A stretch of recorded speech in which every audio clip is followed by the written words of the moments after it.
Setting the cruise control on the new Tiguan is really nice and simple. The first thing I've done here is displayed the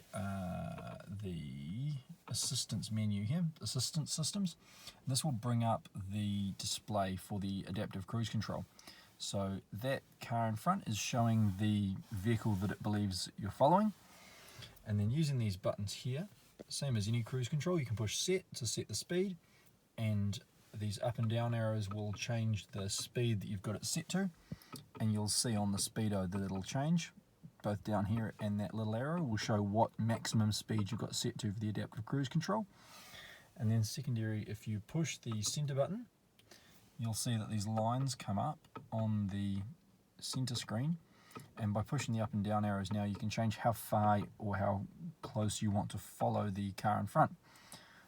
If you want to turn the system off, you can just hit that on-off button there, and you'll see on here it'll say ACC deactivated. Turn it back on again and it comes on and off like that, so you'll be able to tell if it's on or off. On this side we also have our volume, so you've got a slider here for your volume, and you can also click it up and down each side if you want to. And lastly, we have travel assist on this model here. So while using the adaptive cruise control, if you push this button here, it will start the travel assist, and that will help with steering of the car as well as just following forwards and backwards.